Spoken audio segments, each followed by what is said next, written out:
Hello friends, welcome to elk academy. હું આકાશ મહેતા. આજે આપણે ડિસ્કસ કરીશું કરંટ અફેર ઓક્ટોબર મહિનાનું Gujarat specific. Let's start with the first news. આપણી પહેલી ન્યૂઝ છે ફ્રેન્ડ્સ કે હમણાં રિસેન્ટલી ગુજરાત ગવર્મેન્ટ દ્વારા એક અનાઉન્સમેન્ટ કરવામાં આવ્યું છે કે આપણે 7 થી 15 ઓક્ટોબર દરમિયાન વિકાસ સપ્તાહનું સેલિબ્રેશન કરીશું. બરાબર ને? વિકાસ સપ્તાહ ખૂબ જ ઇમ્પોર્ટન્ટ ન્યૂઝ છે એક્ઝામ પોઈન્ટ ઓફ વ્યૂથી કે વિકાસ સપ્તાહ દર વર્ષે ઉજવવાનું કયા સ્ટેટ ગવર્મેન્ટ દ્વારા નક્કી કરવામાં આવ્યું છે? ગુજરાત સરકાર દ્વારા. બરાબર ને? 7 થી 15 ઓક્ટોબર દરમિયાન 7 થી 15 ઓક્ટોબર દરમિયાન સેલિબ્રેટ કરવાનું પણ એક કારણ છે ફ્રેન્ડ્સ, કારણ કે 7 ઓક્ટોબર 2001ના રોજ મોદીજી આપણા ચીફ મિનિસ્ટર બનેલા હતા. બરાબર ને? ઓકે, તો એમને એમના સમયમાં જે ડેવલપમેન્ટલ વર્ક્સ કરેલા હતા, જે ઇનિશિયેટિવ્સ લીધેલા હતા, એ પ્રજાને બતાવવા માટે, એ પ્રજાને એના વિશે જાગૃત કરવા માટે, બરાબર ને, એમના ડેવલપમેન્ટ વર્ક્સનું ઓનર કરવા માટે 7 થી 15 ઓક્ટોબર દરમિયાન ડેવલપમેન્ટ વીક સેલિબ્રેટ કરવામાં આવશે, વિકાસ સપ્તાહ સેલિબ્રેટ કરવામાં આવશે ગુજરાત સરકાર દરમિયાન, ગુજરાત સરકાર દ્વારા. બરાબર ને? ઓકે, એકચ્યુઅલી આ જે 7 દિવસ છે, 7 થી 15 ઓક્ટોબરના જે 7 દિવસ છે, બરાબર, એ દરેકે દરેક દિવસને એક થીમ આધારિત દિવસો નક્કી કરવામાં આવેલા છે. બરાબર, ફોર એક્ઝામ્પલ એક દિવસ ગુડ ગવર્નન્સ ડે તરીકે સેલિબ્રેટ કરવામાં આવશે, એક દિવસ યુવા સશક્તિકરણ દિવસ તરીકે સેલિબ્રેટ કરવામાં આવશે, એક દિવસ ઉદ્યોગ સાહસિકતા દિવસ તરીકે સેલિબ્રેટ કરવામાં આવશે, એક દિવસ પોષણ અને આરોગ્ય દિવસ તરીકે સેલિબ્રેટ કરવામાં આવશે. આવી ચોક્કસ થીમને સમર્પિત આ આખું વીક સેલિબ્રેટ કરવામાં આવશે. બરાબર ને? અને પ્રધાનમંત્રી દ્વારા, જે અત્યારે આપણા પ્રધાનમંત્રી છે, જે આપણા ચીફ મિનિસ્ટર રહી ચૂકેલા છે, બરાબર ને, 2001થી લઈને 2014 સુધીના સમયગાળા દરમિયાન એમને જેટલા પણ ડેવલપમેન્ટલ વર્ક્સ કરેલા છે, એમને જેટલા પણ વેલફેર વર્ક્સ છે, એ દરેક વર્ક્સને અહીંયા પ્રજા સામે એનું રિફ્લેક્શન આપવામાં આવશે. સિમ્પલ. બરાબર ને? Okay, right. અને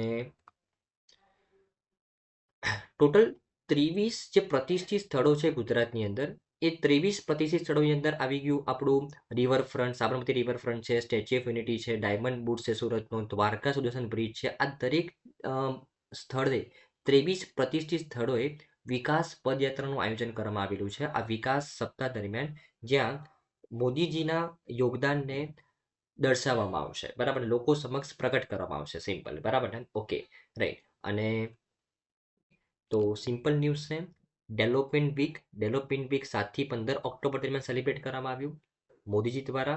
બરાબર, જેને આપણે વિકાસ સપ્તાહ તરીકેમાં ઓળખીશું. અને આ ડેવલપમેન્ટ વીક એ આવનારા 23 વર્ષ સુધી સેલિબ્રેટ કરવામાં આવશે. કેટલા વર્ષ સુધી ફ્રેન્ડ્સ? 23 વર્ષ સુધી, મતલબ 2047 સુધી. 2047 સુધી. કેમ? કારણ કે પીએમ મોદીનું વિઝન છે કે 2047 સુધીમાં ભારતને ડેવલપ નેશન બનાવવાનું છે, વિકસિત દેશ બનાવવાનું છે. સિમ્પલ. બરાબર ને? તો એટલા માટે 23 વર્ષ સુધી 7 થી 15 ઓક્ટોબર દરમિયાન દર વર્ષે આપણે ડેવલપમેન્ટ વીક સેલિબ્રેટ કરીશું. બરાબર ને? ઓકે, અને પીએમ મોદી જે અત્યારે આપણા પ્રાઇમ મિનિસ્ટર છે, જે ગુજરાતના ચીફ મિનિસ્ટર રહી ચૂકેલા છે, બરાબર ને, એમના કાર્યોનું, એમને જે ડેવલપમેન્ટ કર્યા છે એને ઓનર કરીશું. બરાબર ને? Okay, right. તો આઈ થિંક તમને ન્યૂઝમાં સારી રીતે ખબર પડી હશે ફ્રેન્ડ્સ. આપણી નેક્સ્ટ ન્યૂઝ છે ફ્રેન્ડ્સ કે હમણાં રિસેન્ટલી આપણા કેન્દ્રીય ગૃહમંત્રી શ્રી અમિત શાહ એ ગુજરાતની વિઝિટ આવેલા હતા અને તેમણે ગાંધીનગરના મહાત્મા મંદિર ખાતે 14મી અખિલ ભારતીય નાગરિક સંરક્ષણ અને હોમગાર્ડ કોન્ફરન્સનું ઉદ્ઘાટન કર્યું. દેખો ફ્રેન્ડ્સ, બહુ જ ઇમ્પોર્ટન્ટ ન્યૂઝ છે કે હમણાં રિસેન્ટલી અખિલ ભારતીય નાગરિક સંરક્ષણ અને હોમગાર્ડ કોન્ફરન્સનું આયોજન ક્યાં કરવામાં આવ્યું? મહાત્મા મંદિર ખાતે, ગાંધીનગર ખાતે. અને તેનું ઉદ્ઘાટન કરવામાં આવ્યું આપણા જે કેન્દ્રીય ગૃહમંત્રી શ્રી છે અમિત શાહજી, એમના દ્વારા. બરાબર ને? ઓકે, હવે એકચ્યુઅલી આ કોન્ફરન્સનું આયોજન કેમ કરવામાં આવેલું હતું? તો ડિસ્કશન કરવા માટે. શેનું ડિસ્કશન કરવા માટે? તો એકચ્યુઅલી આ કોન્ફરન્સ દરમિયાન બે બિલ લોન્ચ કરવામાં આવ્યા. કયા બિલ? તો એક તો સિવિલ ડિફેન્સ બિલ અને એક હોમગાર્ડ બિલ. આ બંને બિલની અંદર જે સિવિલ ડિફેન્સ અને હોમગાર્ડ, રાજ્યના સિવિલ ડિફેન્સ અને હોમગાર્ડની અંદર જે લોકો કામ કરી રહ્યા છે, તેમની કેપેસિટી બિલ્ડિંગ કરવાની વાત કરવામાં આવી છે. બરાબર ને? તેમના માટે ટ્રેનિંગ ફેસિલિટી પ્રોવાઈડ કરવાની વાત કરવામાં આવી છે. તો આ બંને બિલની અંદર જસ્ટ ડિસ્કસ કરવામાં આવેલું છે કે કેવી રીતના આપણે સિવિલ ડિફેન્સ અને હોમગાર્ડની અંદર જે આપણા કર્મચારીઓ કામ કરી રહ્યા છે, બરાબર ને, એમની કેપેસિટી બિલ્ડિંગ કરીએ, એમને કેવી રીતના પર્સનલ ટ્રેનિંગ પ્રોવાઈડ કરીએ, બરાબર ને, એના રિગાર્ડિંગ વાતો કરવામાં આવી સિમ્પલ, બરાબર ને. ઓકે, તો એના માટે કેન્દ્ર સરકારે સિવિલ ડિફેન્સ અને હોમગાર્ડ, રાજ્યના સિવિલ ડિફેન્સ અને હોમગાર્ડની અંદર કામ કરતા લોકોના કેપેસિટી બિલ્ડિંગ કરવા માટે, ટ્રેનિંગ ફેસિલિટી પ્રોવાઈડ કરવા માટે 150 કરોડ રૂપિયા અલોકેટ કરવાનું નક્કી કર્યું, બરાબર ને. એનું અનાઉન્સમેન્ટ કર્યું આપણા ગૃહમંત્રી શ્રી અમિત શાહજી દ્વારા આ કોન્ફરન્સ દરમિયાન, રાઈટ. તો એક્ઝામ પોઈન્ટ ઓફ વ્યૂથી કે હમણાં રિસેન્ટલી અખિલ ભારતીય નાગરિક સંરક્ષણ અને હોમગાર્ડ કોન્ફરન્સનું ઉદ્ઘાટન કરવામાં આવ્યું. કોના દ્વારા કરવામાં આવ્યું? અમિત શાહજી દ્વારા, ગાંધીનગરના મહાત્મા મંદિર ખાતે. અને કોન્ફરન્સનું મુખ્ય કારણ હતું જે આ સેક્ટરમાં, આ ડિપાર્ટમેન્ટમાં કામ કરી રહ્યા છે તેમની કેપેસિટી બિલ્ડિંગ કરવા માટે ટ્રેનિંગ ફેસિલિટી પ્રોવાઈડ કરવામાં આવી. પ્રોવાઈડ કરવા માટે કેન્દ્ર સરકારે 150 કરોડ રૂપિયાનું અલોકેશન કર્યું, સિમ્પલ, બરાબર ને. Okay, right. હમણાં રિસેન્ટલી આપણે જે મુખ્યમંત્રી છે શ્રી ભૂપેન્દ્રભાઈ પટેલ, એમને ગુજરાત ટેક્સટાઇલ પોલિસી 2024 લોન્ચ કરી. એના વિશે વાત કરીએ ફ્રેન્ડ્સ, બરાબર ને. ખૂબ જ ઇમ્પોર્ટન્ટ ન્યૂઝ છે એક્ઝામ પોઈન્ટ ઓફ વ્યૂથી, એના વિશે જોઈએ. હવે actually friends, Gujarat textile policy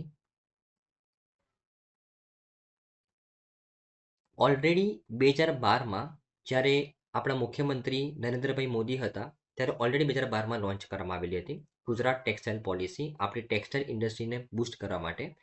અને જે ગુજરાત ટેક્સટાઇલ પોલિસી 2012માં લોન્ચ કરવામાં આવી હતી તેને 2019માં પહેલી વખત અપડેટ કરવામાં આવી અને હવે ફરીથી 2024માં અપડેટ કરવાની વાત કરવામાં આવી છે ગુજરાતના મુખ્યમંત્રી શ્રી ભૂપેન્દ્રભાઈ પટેલ દ્વારા, બરાબર ને. ઓકે, હવે જે 2012માં લોન્ચ કરવામાં આવેલી હતી નરેન્દ્રભાઈ મોદી દ્વારા, જ્યારે જે આપણા ચીફ મિનિસ્ટર હતા નરેન્દ્ર મોદી, બરાબર ને, ત્યારે 5F ફોર્મ્યુલા ઉપર ફોકસ કરવામાં આવેલું હતું. ગુજરાતની ટેક્સટાઇલ પોલિસી જ્યારે 2012માં લોન્ચ કરવામાં આવી હતી ત્યારે મોદીજી દ્વારા 5F ફોર્મ્યુલા પર ફોકસ કરવામાં આવેલું હતું. 5F ફોર્મ્યુલાની અંદર farm to fibre, fibre to fabric, fabric to fashion અને ફેશન ટુ ફોરેન, આ 5F ફોર્મ્યુલા પર ફોકસ કરવામાં આવ્યું હતું ટેક્સટાઇલ ઇન્ડસ્ટ્રીને રિવાઇવ કરવા માટે, એમના ગ્રોથ માટે. અને એના કારણે રાજ્યમાં કાપડ ઉદ્યોગ માટે એક મજબૂત ઇકોસિસ્ટમનું પ્રોત્સાહન મળેલું હતું અને એ સમયે આ પોલિસીના કારણે 35,000 કરોડનું રોકાણ આવેલું હતું ટેક્સટાઇલ ઇન્ડસ્ટ્રીની અંદર. 2.5 લાખ કરતાં વધારે લોકોને રોજગારી મળી હતી, બરાબર ને, 5F ફોર્મ્યુલાના માધ્યમથી, બરાબર. પછી એ 5F ફોર્મ્યુલાને અપડેટ કરવામાં આવી 2019ની અંદર અને એની અંદર ફરીથી અપડેટ કરવામાં આવી 2024ની અંદર. અને આ જે 2024માં જે અપડેટેડ પોલિસી લોન્ચ કરવામાં આવી છે ટેક્સટાઇલ પોલિસી, એની અંદર કાપડ ઉદ્યોગ માટે એક મજબૂત ઇકોસિસ્ટમને પ્રોત્સાહન આપવામાં આવેલું છે, બરાબર ને. ઓકે, અને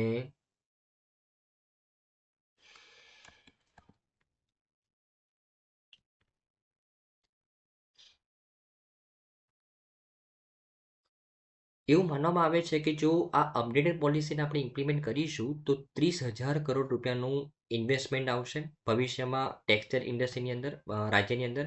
અને આ ઉપરાંત જે આ નવી ટેક્સટાઇલ પોલિસી જે લોન્ચ કરવામાં આવેલી છે, બરાબર ને, એ જે કેન્દ્ર સરકારનું જે આપણું પીએમનું વિઝન છે, જે આ વખતના બજેટમાં ફોકસ કરવામાં આવેલું છે, જેની ઉપર જ્ઞાન, આ જ્ઞાનની ઉપર ફોકસ કરી રહ્યું છે. આ નવી જે પોલિસી લોન્ચ કરવામાં આવી છે તે જ્ઞાન મતલબ ગરીબ, યુવા, અન્નદાતા અને નારી.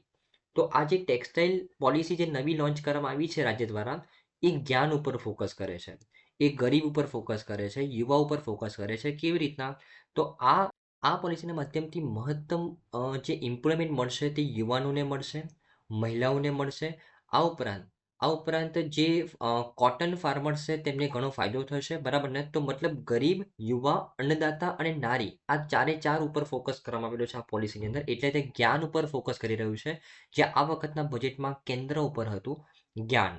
કેન્દ્ર સરકારનું જે બજેટ હતું આ વખતનું, એની વાત કરું છું, બરાબર ને. Okay, right. તો એક્ઝામ પોઈન્ટ ઓફ વ્યૂથી જે ટેક્સટાઇલ પોલિસી હમણાં રિસેન્ટલી અપડેટ કરવામાં આવી ગુજરાત સરકાર દ્વારા, એ ટેક્સટાઇલ પોલિસી સૌથી પહેલાં 2012માં લોન્ચ કરવામાં આવી હતી. 2012માં જ્યારે મોદીજી દ્વારા લોન્ચ કરવામાં આવેલી હતી ત્યારે એની ઉપર 5F ફોર્મ્યુલા ઉપર ફોકસ કરવામાં આવેલું હતું. Farm to fibre, fibre to fabric, fabric to fashion અને ફેશન ટુ ફોરેન. આ ઉપરાંત 2012માં જે પોલિસી લોન્ચ કરવામાં આવી એનાથી 35,000 કરોડનું રોકાણ થયું હતું, 2.5 લાખ કરતાં વધારે લોકોને રોજગારી મળી હતી. અને આ જે પોલિસી જે લોન્ચ કરવામાં આવી રહી છે એનાથી પણ 30,000 કરોડ રૂપિયાનું રોકાણ એ ટેક્સટાઇલ ઇન્ડસ્ટ્રીમાં એક્સપેક્ટ કરવામાં આવી રહ્યું છે. આ ઉપરાંત જ્ઞાન ઉપર ફોકસ કરી રહ્યું છે, ગરીબ યુવા અન્નદાતા નાની પર ફોકસ કરી રહ્યું છે. આ વખતની અપડેટેડ પોલિસી ધ્યાનમાં રાખવાનું છે, બરાબર ને? ઓકે. આ પોલિસીનું પણ મુખ્ય ધ્યેય શું છે કે 2047 સુધીમાં ભારતને વિકસિત દેશ બનાવવું અને વિકસિત ભારત માટે વિકસિત ગુજરાત હોવું જરૂરી છે, બરાબર ને? ઓકે. તો એ વિઝનથી આ પોલિસી લોન્ચ કરવામાં આવી છે, બરાબર ને? અને આ જે પોલિસી લોન્ચ કરવામાં આવી છે ને ફ્રેન્ડ્સ, એ મેં તમને હમણાં વાત કરી પહેલી ન્યૂઝમાં કે આપણે વિકાસ સપ્તાહ સેલિબ્રેટ કરી રહ્યા છે અને વિકાસ સપ્તાહનો દરેક દિવસ આપણે થીમ આધારિત સેલિબ્રેટ કરી રહ્યા છે. એમાંનો એક દિવસ હતો ઇન્ટરપ્રિનરશિપ ડે, બરાબર? આ ઇન્ટરપ્રિનરશિપ ડેના સેલિબ્રેશનના ભાગરૂપે આ ટેક્સટાઇલ પોલિસી અપડેટેડ લોન્ચ કરવામાં આવી છે, બરાબર ને? ઓકે. તો આઈ થિંક તમને ન્યૂઝમાં ખબર પડી હશે ફ્રેન્ડ્સ, બરાબર ને? ઓકે. આપણી નેક્સ્ટ ન્યૂઝ છે ફ્રેન્ડ્સ કે હમણાં રિસેન્ટલી મુખ્યમંત્રી શ્રી ભૂપેન્દ્રભાઈ પટેલે વિકાસ સપ્તાહ દરમિયાન એક નવી પોલિસી લોન્ચ કરી છે. એકચ્યુઅલી નવી પોલિસી નથી, આ પણ એક અપડેટેડ પોલિસી લોન્ચ કરી છે. આઈટીએસ પોલિસી ધ્યાનમાં રાખીએ, બરાબર? ITS policy. હવે એકચ્યુઅલી આઈટી અથવા આઈટીઈએસ પોલિસી નામ પરથી જ ખબર પડે છે આ પોલિસી ઇન્ફોર્મેશન ટેકનોલોજી પર ફોકસ કરે છે. તો ગુજરાત સરકારે એકચ્યુઅલી અગર હું ઓરિજિનલ પોલિસીની વાત કરું તો 2022માં જ ઇન્ફોર્મેશન ટેકનોલોજીમાં ઇનોવેશન ક્રિએટ કરવા માટે 2022માં જ પોલિસી તૈયાર કરેલી હતી. 2022થી 2027 દરમિયાન 5 વર્ષની પોલિસી લોન્ચ કરી હતી ગુજરાત ગવર્મેન્ટે ઇન્ફોર્મેશન ટેકનોલોજીમાં ઇનોવેશન માટે, બરાબર ને? ઓકે. હવે એકચ્યુઅલી આ ઇન્ફોર્મેશન ટેકનોલોજીની આ પોલિસીમાં અપડેટ કરવામાં આવેલું છે, રિફોર્મ્સ કરવામાં આવેલા છે. કેમ? તો અગેન ટાર્ગેટ તો એક જ છે, 2047 સુધીમાં આપણે વિકસિત ભારત બનવું છે અને વિકસિત ભારત માટે વિકસિત ગુજરાત જરૂરી છે, બરાબર ને? તો એકચ્યુઅલી આ જે અપડેટેડ પોલિસી છે ને friends, information technology ITS policy જે આમાં રિસન્ટલી લોન્ચ કરવામાં આવી છે આપણા મુખ્યમંત્રી દ્વારા, એની અંદર અમુક રિફોર્મ્સ લેવામાં આવેલા છે કે જે પણ સ્ટાર્ટઅપ એ artificial intelligence, machine learning, program coding, data analytics, જે પણ સ્ટાર્ટઅપ્સ એ આ ગ્રોઈંગ ટેકનોલોજી ઉપર કામ કરતું હશે, બરાબર ને? તેવા સ્ટાર્ટઅપ્સને ઇન્સેન્ટિવ આપવામાં આવશે, એક્સ્ટ્રા ઇન્સેન્ટિવ. મતલબ નોર્મલી જે કંપની આઈટી રિલેટેડ કંપની હોય એને આઈટી પોલિસીની અંદરમાં જે કેપિટલ એક્સપેન્ડિચર ઉપર 25% છૂટ આપવામાં આવે છે. પરંતુ અગર કોઈ સ્ટાર્ટઅપ એ આ સેક્ટરથી બિલોંગ કરશે, આ ગ્રોઈંગ સેક્ટરથી બિલોંગ કરશે, artificial intelligence, machine learning, program coding, data analytics, તો એમને કેપિટલ એક્સપેન્ડિચરમાં 30%ની છૂટ આપવામાં આવશે. આ ઉપરાંત જે એલિજિબલ એન્ટિટીસ હશે એને ઓપરેશનલ એક્સપેન્ડિચરમાં પણ એક્સ્ટ્રા છૂટ આપવામાં આવશે. એવું નવી પોલિસીમાં નક્કી કરવામાં આવેલું છે, બરાબર ને? ઓકે. તો જે નવી પોલિસી છે મેઇનલી જે ડીપ ટેક સ્ટાર્ટઅપ છે, બરાબર, એના ઉપર ફોકસ કરી રહી છે કે આઈટી પોલિસી અંડરમાં જે કંપનીઝ કામ કરી રહી છે એમને જે છૂટ આપવામાં આવે છે કેપિટલ એક્સપેન્ડિચરમાં 25%નું, એના કરતાં 5% એક્સ્ટ્રા વધારે છૂટ આપવામાં આવશે આ ડીપ ટેક સ્ટાર્ટઅપ્સને, બરાબર ને? આ ઉપરાંત ઓપરેશન એક્સપેન્ડિચરમાં પણ એક્સ્ટ્રા છૂટ આપવામાં આવશે જેથી કરીને ડીપ ટેક સ્ટાર્ટઅપ્સને વધારે પ્રોત્સાહન મળે અને વધારે ને વધારે કંપનીઓ આ સેક્ટરમાં પ્રસ્થાપિત થાય. સિમ્પલ, બરાબર ને? ઓકે. તો આઈટી પોલિસી જે આપણે નોર્મલી 2022માં લોન્ચ કરી હતી 5 વર્ષ માટે, એમાં થોડા રિફોર્મ્સ કરીને આ સુધારા કરવામાં આવેલા છે. ટાર્ગેટ એક જ છે કે આપણે વિકસિત ગુજરાત બનવું છે, વિકસિત ભારત માટે. સિમ્પલ, બરાબર ને? Okay, right. ઓકે. તો જે રીતે મેં તમને કીધું કે artificial intelligence, machine learning, internet of things, blockchain, big data અને ડેટા સાયન્સ, આ જે ડીપ ટેક સ્ટાર્ટઅપ છે તેમના વિકાસને વેગ આપવા માટે આ નવી પોલિસી લોન્ચ કરવામાં આવી છે, બરાબર ને? ઓકે. અને બરાબર. અને જે કેપિટલ એક્સપેન્ડિચર છે, કેપિટલ એક્સપેન્ડિચર મતલબ અગર કોઈ સ્ટાર્ટઅપને કોઈ બિલ્ડિંગ કન્સ્ટ્રક્શન કરવા માટે જે ખર્ચો થયો, સોફ્ટવેર લાવવા માટે જે ખર્ચો થયો, હાર્ડવેર લાવવા માટે જે ખર્ચો થયો, તો એના ઉપર જે નોર્મલ આઈટી પોલિસી અંડરમાં 25% છૂટ આપવામાં આવતી હતી, હવે 30% છૂટ આપવામાં આવશે, બરાબર ને? એની ઉપર જે ડ્યુટીઝ લાગે તેની અંદર.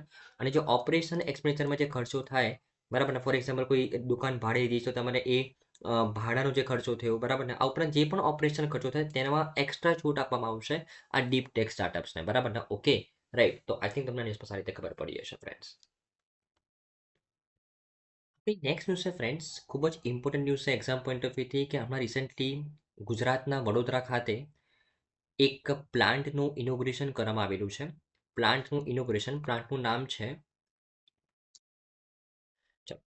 આપણી નેક્સ્ટ ન્યૂઝ છે ફ્રેન્ડ્સ, ખૂબ જ ઇમ્પોર્ટન્ટ ન્યૂઝ છે એક્ઝામ પોઈન્ટ ઓફ વ્યૂથી કે હમણાં રિસેન્ટલી આપણા દેશની મુલાકાતે, આપણા રાજ્યની મુલાકાતે, ગુજરાતની મુલાકાતે સ્પેનના વડાપ્રધાન આવેલા હતા. કેમ આવેલા હતા એના વિશે વાત કરીએ. તો એકચ્યુઅલી ટાટા એરક્રાફ્ટ કોમ્પ્લેક્સનું ઉદ્ઘાટન કરવામાં આવ્યું ગુજરાતના વડોદરા ખાતે. આ ટાટા એરક્રાફ્ટ કોમ્પ્લેક્સ નામ પરથી ખબર પડે છે કે આ કોમ્પ્લેક્સમાં એરક્રાફ્ટ બનાવવામાં આવશે. કયું એરક્રાફ્ટ બનાવવામાં આવશે? તો એરબસનું C295 એરક્રાફ્ટ બનાવવામાં આવશે. એરબસનું C295 એરક્રાફ્ટ બનાવવામાં આવશે, બરાબર ને, આ કોમ્પ્લેક્સની અંદર.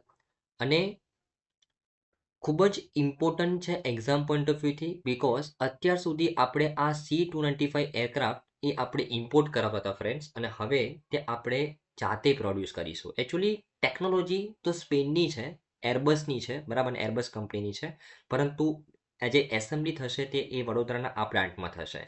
Make in India, make for the world ઇનિશિયેટિવના અંડરમાં ધ્યાનમાં રાખવાનું છે, બરાબર ને, ઓકે, રાઈટ. અને ટોટલ અને જે એરબસ C295 એરક્રાફ્ટ છે એ ન કેવલ આપણે ઇન્ડિયન એરફોર્સ માટે બનાવીશું, આપણે એ એરક્રાફ્ટને બનાવીને એક્સપોર્ટ પણ કરવાના છે, બરાબર ને. તો make in India, make for the world પહેલને પ્રોત્સાહન અપાશે. ટોટલ 1200 નવા એરક્રાફ્ટનો ઓર્ડર હજી સુધી મળી ગયો છે, અને આપણે 2026 સુધીમાં આ પ્લાન્ટના અંદરથી 40 એરક્રાફ્ટ બનાવીને ઇન્ડિયન એરફોર્સને આપવાના છે. સિમ્પલ, બરાબર ને. તો ઇન્ડિયન એરફોર્સ માટે બનાવી રહ્યા છે. આ ઉપરાંત આપણે એક્સપોર્ટ પણ કરવાનું છે, બરાબર ને, ઓકે. તો ખૂબ જ ઇમ્પોર્ટન્ટ પ્લાન્ટ છે ડિફેન્સ પર્સપેક્ટિવથી, બરાબર ને, ઓકે. હવે આ પ્લાન્ટ ક્યાં એસ્ટાબ્લિશ કરવામાં આવેલું છે? વડોદરાની અંદર. અને વડોદરા રિસન્ટ ઘણી બધી બાબતથી ન્યૂઝમાં છે, એના વિશે તમારે જાણવું જરૂરી છે. વડોદરા ફ્રેન્ડ્સ ઘણી બધી MSMEના ગઢ તરીકે ઓળખાય છે. ઘણી બધી નાની મોટી ઇન્ડસ્ટ્રીઝ વડોદરામાં આવેલી છે, અલગ અલગ સેક્ટરની. ફાર્માસ્યુટિકલ્સ, એન્જિનિયરિંગ, હેવી મશીનરી, રસાયણો, પેટ્રોકેમિકલ, આ દરેક સેક્ટરની કંપનીઝ વડોદરાની અંદર ખૂબ જ માત્રામાં છે.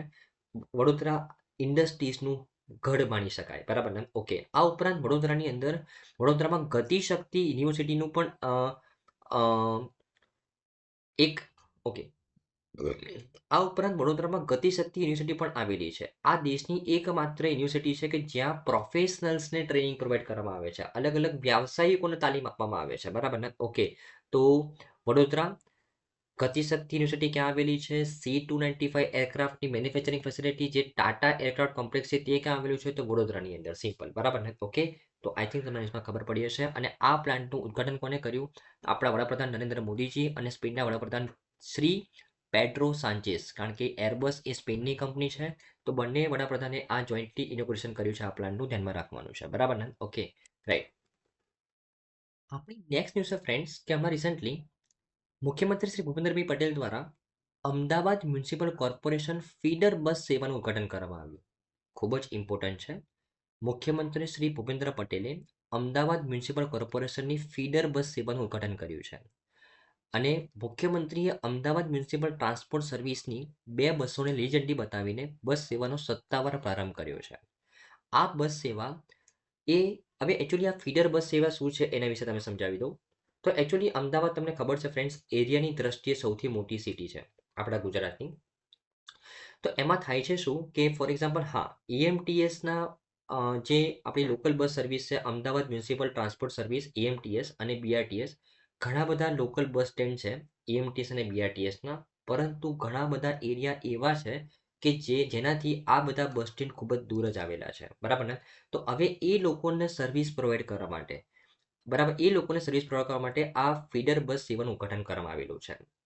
આ ફીડર બસ સેવાથી શું કરવામાં આવશે કે જે લોકો કે જે આ EMTS અને BRTSના સ્ટેન્ડથી ઘણા દૂર વિસ્તારમાં રહે છે, બરાબર, તે લોકોને બસના માધ્યમથી આ બસ સ્ટેન્ડ સુધી પહોંચાડવા, જેથી કરીને તે આ બસ સ્ટેન્ડથી શહેરના મધ્ય વિસ્તારમાં આવી શકે, શહેરના જે રિમોટ એરિયાઝ છે તેની અંદર આવી શકે. સિમ્પલ, બરાબર ને, ઓકે. તો સિમ્પલ ફીડર બસનું કામ શું રહેશે કે લોકોને રિમોટ એરિયામાંથી સેન્ટ્રલ એરિયામાં લાવવાના, સેન્ટ્રલ એરિયામાંથી તે પછી તેમના કામ ઉપર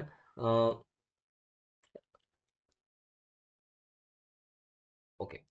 તો સિમ્પલ છે કે આ ફીડર બસ સેવાનું કામ શું રહેશે? ફીડર બસ સેવાનું કે લોકોને જે રિમોટ એરિયામાં રહી રહ્યા છે બરાબર ને તેમને લોકલ એરિયાના જે બસ સ્ટેન્ડ છે ત્યાં સુધી લાવવાના બરાબર પછી ત્યાંથી તે તમારા રિસ્પેક્ટિવ ડેસ્ટિનેશન સુધી આસાની જઈ શકે બરાબર ને ઓકે તો આ જે ફીડર બસ સેવા છે તે જે ડેલી અપડાઉન કરતા લોકો છે જે અમદાવાદના આસપાસના વિસ્તારમાં રહે છે બરાબર અને ડેલી અપડાઉન કરે છે બરાબર આ ઉપરાંત જે સ્ટુડન્ટ્સ છે બરાબર ને જે સ્કૂલ કોલેજ ડેલી અપડાઉન કરીને જાય છે તેમને ઘણી બેનિફિટ પ્રોવાઈડ કરશે બરાબર ને તો અમદાવાદમાં પહેલી વખત આવી કોઈ ફીડર બસ સેવાનું ગઠન કરવામાં આવ્યું બરાબર ને અને કોને કર્યું મુખ્યમંત્રી શ્રી ભૂપેન્દ્રભાઈ પટેલજી દ્વારા ધ્યાનમાં રાખવાનું છે બરાબર ને ઓકે દર 15 મિનિટે એક પર્ટિક્યુલર રૂટમાંથી આ ફીડર બસ પ્રોવાઈડ થશે બરાબર જ્યારે તે સક્સેસફુલી ઇમ્પ્લિમેન્ટ થશે ત્યાંની વાત છે બરાબર ને ઓકે અત્યારે શરૂઆતમાં 2 બસ શરૂ કરવામાં આવી છે બરાબર ને ઓકે રાઈટ ચલો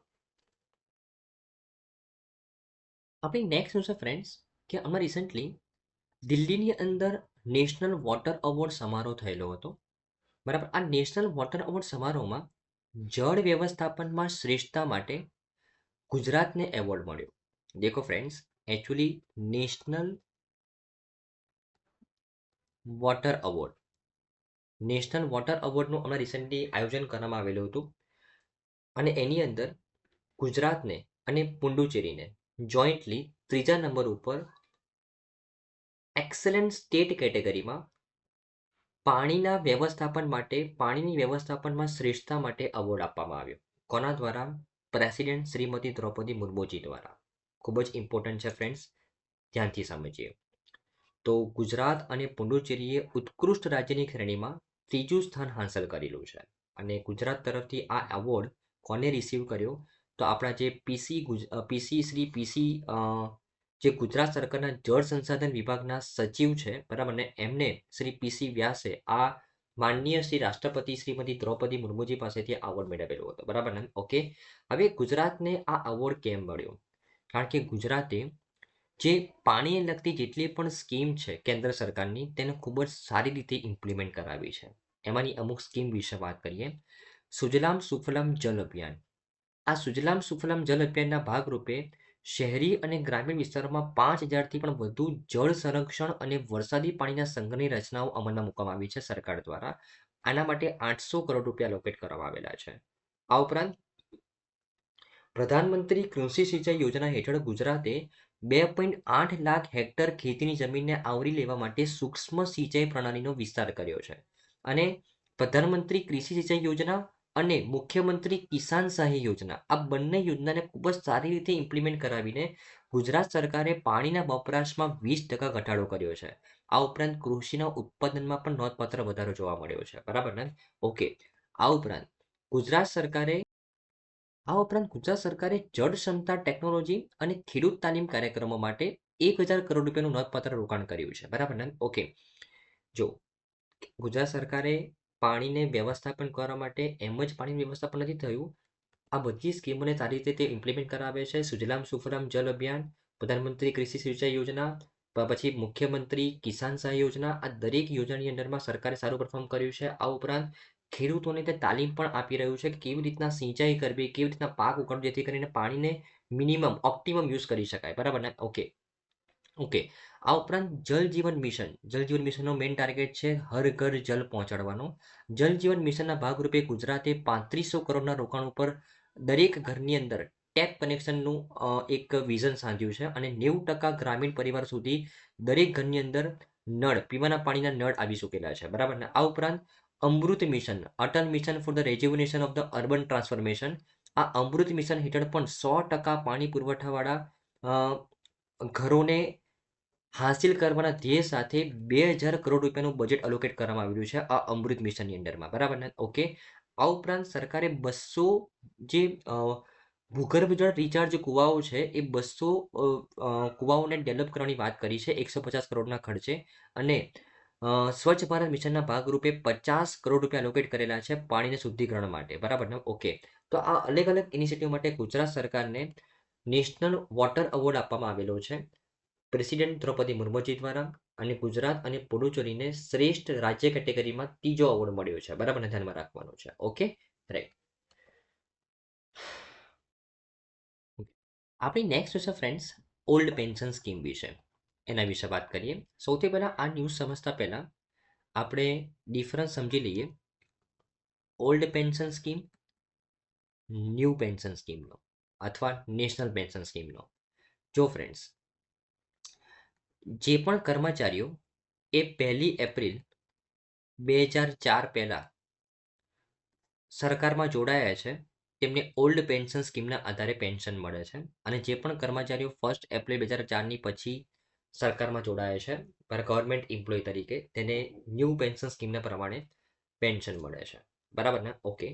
આ ઓલ્ડ પેન્શન સ્કીમની અંડરમાં ફોર એક્ઝામ્પલ કોઈ વ્યક્તિ છે જેનો લાસ્ટ સેલેરી ફોર એક્ઝામ્પલ 50,000 રૂપિયા છે, લાસ્ટ સેલેરી જ્યારે તે રિટાયર થવા આવ્યો એના છેલ્લા દિવસે, તો રિટાયર થયા પછી તેને પેન્શનના ભાગરૂપે એમાંથી 50% એટલે 25,000 રૂપિયા મળે. અને આ વ્યક્તિને જો કશું થઈ જાય તો એના સ્પાઉસને એમાંથી 50% મતલબ 12,500 રૂપિયા મળે. બરાબર ને? આ ઓલ્ડ પેન્શન સ્કીમનું પ્રાવધાન હતું.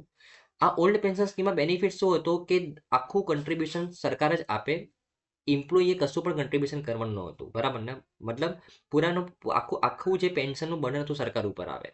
પરંતુ ન્યૂ પેન્શન સ્કીમની અંદરમાં થોડું અપડેટ કરવામાં આવ્યું, કારણ કે સરકાર ઉપર બર્ડન વધી જતું હતું પેન્શનનું. એના કારણે ન્યૂ પેન્શન સ્કીમમાં શું કરવામાં આવ્યું કે ફોર એક્ઝામ્પલ કોઈ વ્યક્તિનો સેલેરી 50,000 રૂપિયા છે, તો તે પોતાના મંથલી સેલેરીમાંથી ફોર એક્ઝામ્પલ 6% એ વ્યક્તિ કન્ટ્રીબ્યુશન કરશે અને બીજા 6% એક સરકાર કન્ટ્રીબ્યુશન કરશે. આમ કરીને દર મહિને 12%નું કન્ટ્રીબ્યુશન વ્યક્તિનું એના પેન્શન પાછળ થશે એનપીએસ સ્કીમની અંડરમાં. અને જ્યારે વ્યક્તિ રિટાયર થવા માટે આવે ત્યારે તેની પાસે એના પેન્શન ફંડમાં જેટલા પૈસા હશે એમાંથી તેને દર મહિને પેન્શન આપવામાં આવશે. સિમ્પલ. મતલબ ન્યૂ પેન્શન સ્કીમની અંડરમાં પૂરેપૂરા પૈસા સરકારના ન હતા, થોડા પૈસા વ્યક્તિના અને થોડા પૈસા સરકારના, એ રીતના કન્ટ્રીબ્યુશન કરીને કામ ચાલતું હતું. કામ ચાલે છે અત્યારે. બરાબર ને? તો હવે અત્યારે રિફોર્મ શું લેવામાં આવેલું છે કે ગુજરાત સરકાર દ્વારા, કે ડેડલાઇન શું હતી કે 1 એપ્રિલ 2004ની પહેલા જે જોઈન થયેલું હોય ને તેને ઓપીએસનો બેનિફિટ મળે. હવે નક્કી કરવામાં આવ્યું છે કે 1 એપ્રિલ 2005ની પહેલા જે જોઈન થયેલું હશે ને તેને ઓપીએસનો બેનિફિટ મળશે, બાકી બધાને એનપીએસનો બેનિફિટ. મતલબ આ જે 1 વર્ષની વચ્ચે જેમને જોઈન કરેલું હશે તેમને આ યોજનાની અંદરમાં બેનિફિટ મળશે. બરાબર ને? આ નિર્ણયથી બેનિફિટ મળશે. ટોટલ એવા 60,000+ કર્મચારીઓ છે જેમને આ ડિસિઝનથી બેનિફિટ મળવાનું છે. બરાબર ને? Okay, right. તો આઈ થિંક તમને સિમ્પલ ખબર પડી હશે. જસ્ટ ડેટ ચેન્જ કરવામાં આવ્યું છે પણ ખૂબ જ ઇમ્પોર્ટન્ટ છે. બરાબર ને? ઓકે. તો આઈ થિંક ઓપીએસ એનપીએસ શું છે ખબર પડી હશે. રિસન્ટ એક નવું યુપીએસ પણ લોન્ચ કરવામાં આવ્યું છે કેન્દ્ર સરકાર દ્વારા, યુનિફાઈડ પેમેન્ટ સિસ્ટમ, જે 1 એપ્રિલ 2025થી લોન્ચ થશે, 2025થી ઇમ્પ્લિમેન્ટ થશે 1 એપ્રિલ 2025થી. આપણે ઓલરેડી એને ડિસ્કસ કરી દીધું છે. બરાબર ને? ઓગસ્ટ મહિનાના વિડીયોઝની અંદર તમે જસ્ટ એકવાર રિવાઇઝ કરી લેવાનું છે. બરાબર ને? Okay, right. આપણે નેક્સ્ટ ન્યૂઝ છે ફ્રેન્ડ્સ, ખૂબ જ ઇમ્પોર્ટન્ટ ન્યૂઝ છે એક્ઝામ પોઈન્ટ ઓફ વ્યૂથી, કે ભાવનગરને રાશનના વિતરણ માટે રાજ્યનું પ્રથમ અનાજનું એટીએમ મળ્યું. બરાબર ને? ઓકે. ઓકે, હા, યસ, એટીએમ. બરાબર ને? હવે એકચ્યુઅલી તમને ખબર હશે ફ્રેન્ડ્સ કે આપણા દેશમાં નેશનલ ફૂડ સિક્યુરિટી એક્ટ, આપણા દેશમાં નેશનલ ફૂડ સિક્યુરિટી એક્ટના અંડરમાં જે એલિજિબલ બેનિફિશરીઝ છે તેમને સસ્તું અનાજ મળે છે, સસ્તું રાશન મળે છે. ક્યાંથી? તો સસ્તા અનાજની દુકાન ઉપરથી. બરાબર ને? કઈ સિસ્ટમની હેઠળ? પબ્લિક ડિસ્ટ્રીબ્યુશન સિસ્ટમની હેઠળ. પબ્લિક ડિસ્ટ્રીબ્યુશન સિસ્ટમની હેઠળ, પીડીએસ. બરાબર ને? પરંતુ એનો ગેરફાયદો શું હતો કે અમુક જ સમય માટે તે રાશન મળે. બરાબર ને? ઓકે. હવે ફોર એક્ઝામ્પલ કોઈ વ્યક્તિ જોબ કરતું હોય, બરાબર ને, અને તેના એરિયાથી આ જે સસ્તા અનાજની દુકાન છે ઘણી દૂર હોય, તો તે એ સસ્તા અનાજની દુકાનના સમય ત્યાં ન પહોંચી શકે, એના કારણે તે રાશન નહોતું મળી શકતું. એના કારણે સરકારે એક ઇનોવેટિવ આઈડિયા અહીંયા લોન્ચ કર્યો છે કે અનાજનું એટીએમ. આ અનાજના એટીએમ ઉપરથી જ પબ્લિક ડિસ્ટ્રીબ્યુશન સિસ્ટમની હેઠળમાં અનાજ ડિસ્ટ્રીબ્યુટ કરવાનું. તો અહીંયા એક વ્યક્તિ ફોર એક્ઝામ્પલ દિવસના કોઈ પણ સમય 24/7 કોઈ પણ સમય જઈને એ પોતાને કોટાને લગતું, મતલબ ફોર એક્ઝામ્પલ એક વ્યક્તિ છે, બરાબર, જેને સરકારે કીધું છે કે ભાઈ પબ્લિક ડિસ્ટ્રીબ્યુશન સિસ્ટમમાં હેઠળમાં અગર કોઈ વ્યક્તિ એલિજિબલ હશે તો તેને મહિનાનું 5 કિલો ઘઉં મળશે, ફોર એક્ઝામ્પલ 5 કિલો ચોખા મળશે, બરાબર ને, ફોર એક્ઝામ્પલ 2 કિલો ચણા મળશે. બરાબર ને? તો આ જે ગ્રેઇન છે, જે એનો કોટા છે, એ કોટા પ્રમાણે તે કોઈ પણ સમય જઈને તે આ એટીએમમાંથી અનાજને વિડ્રો કરી શકશે. સિમ્પલ. બરાબર ને? ઓકે. એવું નહીં કે એટીએમમાંથી ગમે ત્યારે જાય અને ગમે તેટલું અનાજથી વિડ્રો કરી શકે, નહીં. બરાબર ને? એના કોટા પ્રમાણે પર વ્યક્તિ એ તેના કોટા પ્રમાણે મહિનાની અંદર એ અનાજને વિડ્રો કરી શકશે કોઈ પણ સમય જઈને 24/7 કોઈ પણ સમય જઈને બરાબર ને. ઓકે, તો આવું અનાજનું એટીએમ ભાવનગરની અંદર પહેલું એસ્ટાબ્લિશ કરવામાં આવ્યું છે. દેશનું ધ્યાનમાં રાખવાનું છે, દેશનું નહીં, રાજ્યનું.